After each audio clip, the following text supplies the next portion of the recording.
उद्धव ठाकरेंना भाजपपासून दूर करण्याची रणनीती शरद पवारांनी 2014 पासून आखायला सुरुवात केली होती। स्वतः शरद पवारांनी एबीपी माझाला दिलेल्या मुलाखतीमध्ये हा गौप्यस्फोट केलाय।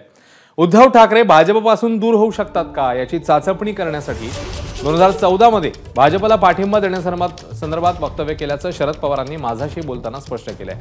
2019 मध्ये उद्धव ठाकरेंना सोबत घेत मविया सरकार स्थापन करून दाखवलं असं शरद पवार म्हणाले।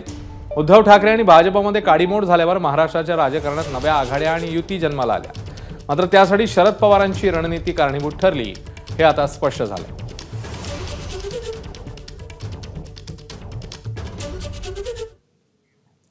तर शरद पवारांनी एबीपी माझाशी बोलताना नेमका काय गौप्यस्फोट केलाय बघूया।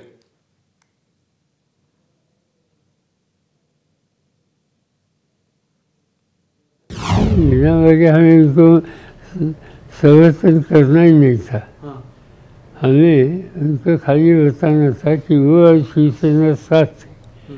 हमें उनकी जो भागीदारी थी इसमें हम उनको कैसे अलग कर सकते हैं और कर सकते हैं क्या, वह हमें असेस करना था। इसलिए वो एक पॉलिटिकल स्टेटमेंट किया था। हमने मदद तो कभी की नहीं, खाली बात की थी। बाद में जब हम चाहते थे वैसे गवर्नमेंट गया तो शिवसेना हमारे लोगों के साथ मिलकर शिवसेना के नेतृत्व पर गवर्नमेंट बनी। उद्धव ठाकरे चीफ मिनिस्टर बने।